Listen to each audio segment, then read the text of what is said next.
Welcome to this week's edition of Mountain Outhouse News. I'm your host, Jam Jam. This is the crazy to happen in running this week. This week's stories include hot times at the Vermont 100, new unsupported records on the Wonderland Trail, and a lesson in running versus walking economy from Kilian.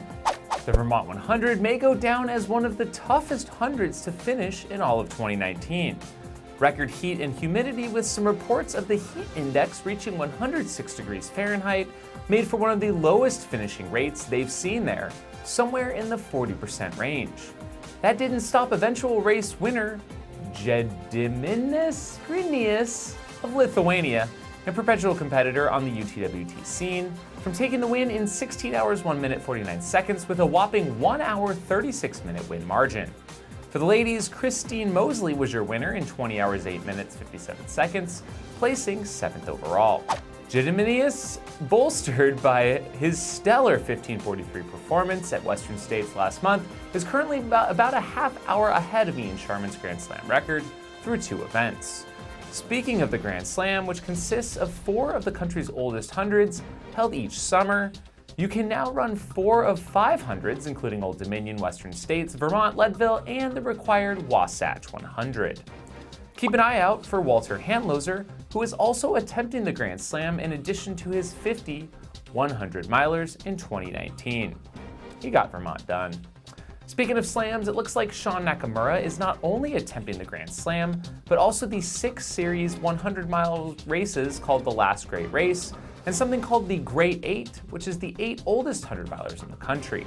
Kudos to you, Sean, because this is actually the first time I'm ever hearing of that slam. It began with the Old Dominion 100 in May and apparently has only been completed 3 times, with the most recent being 20 years ago. Wow. Golden Trail Series rolls on. We are quickly moving through the summer. Yikes.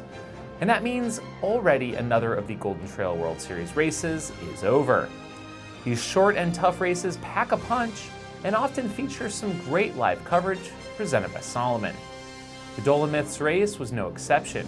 The shorter 22K race was part of the series and won by David Magnini of Italy, who was just seconds off of Kilian's course record, winning in 2 hours flat. With his win at Marathon du Mont Blanc last month, he's setting himself up well for the series. In second was, get this, apparently a hand-holding tie between Nadir Magui and Elizazu El Sahuitin. Jesus. A quick memo, guys, let's race to the finish next time, even if it's for second place. For the ladies, Judith Wider of Switzerland won in a dominating new course record of 2:18. Ruth Croft was a not surprising second, and Maud Mathis was third, just 12 seconds back of Ruth. Yeah, the ladies know how to race it in. There's a bit of a controversy that popped up according to second place finisher Ruth, who posted to her Instagram that there wasn't an elite presentation of the elite women for the VK, and also a bonus for the men's record, but not women. What's up? After directly responding back to about 50 comments on Ruth's Instagram post, the Dolomyths organization posted themselves an explanation on their own page, claiming a misunderstanding, but also a bit of a gaffe. For the VK presentation, it appears the women were just not present in order to be recognized.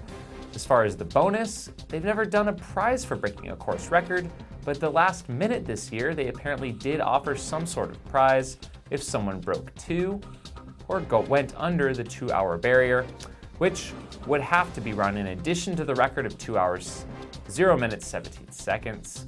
They claim they always give prizes equally to both genders and always have.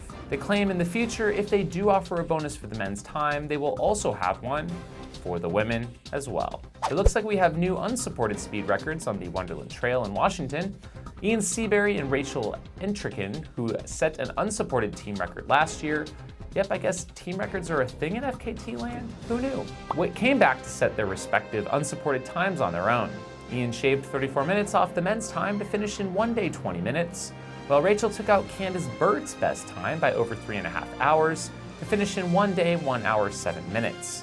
It looks like the 24-hour unsupported record for both genders is likely to go down in the future. Alaska's Crow Pass crossing looked like a doozy of an event. I always hear about the massive river crossing 11 miles into the 23-mile super technical race, but seeing some pictures from David Johnston is quite incredible. It looks like the runners have to cross a large exposed river up to their thighs, if not waist, in pretty swift waters. And it looks long. Definitely one to put on the bucket list as far as rugged races go. The infamous Speedgoat 50K took place in Utah with full-on Euro aid stations. Karl Meltzer was serving up prosciutto, amongst other goodies. Taking the win was Michelino Sunseri in 5 hours, 14 minutes.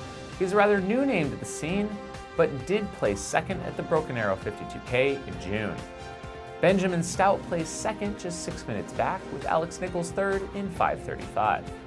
For the women, Anna Mae Flynn tore it up with a win in 6 hours, 30 minutes, followed by Taylor Nolan in second and Alexis Krellin in third. It looks like with the high snow, there was some butt sliding going on. Also of note, according to some comments in the Outrun Far weekly article, the top 4 runners at the Speedgoat in the 25K race cut 3 miles from the course and were awarded a 30-minute time penalty, but allowed to finish. Here's an example of a race that chooses to assess time penalties versus a flat-out DQ for course mistakes. What's your take, Outhouse Nation? Is this a good move? Or for missing a fifth of the entire course, should they be removed from the race? Maybe the latter. I don't know. While Hard Rock did not happen this past weekend, Ronda Del Sims did, a race that is not only tougher than Hard Rock, but also quite possibly its closest relative in terms of terrain and beauty. I ran it several years back and have to again recommend it for anyone who dreams of running Hard Rock but just can't get in. How about 105 miles with over 44,000 feet of climb? This year we saw a stellar run from Sergio Tejero of Spain in 30 hours 21 minutes, which might be pretty damn close to the fastest run of all time out there in Andorra. On the women's side, we did see a new course record of 34 hours 21 minutes. Impressive. The Tahoe Rim Trail 100, which runs along the eastern edge of Lake Tahoe on the Nevada side of things, also took place with Chris Price taking home the convincing win for the men in 1956.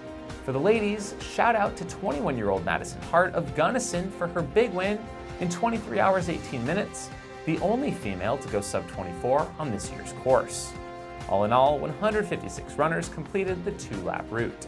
Remember Kristian Morgan was going for the FKT attempt on the Appalachian Trail?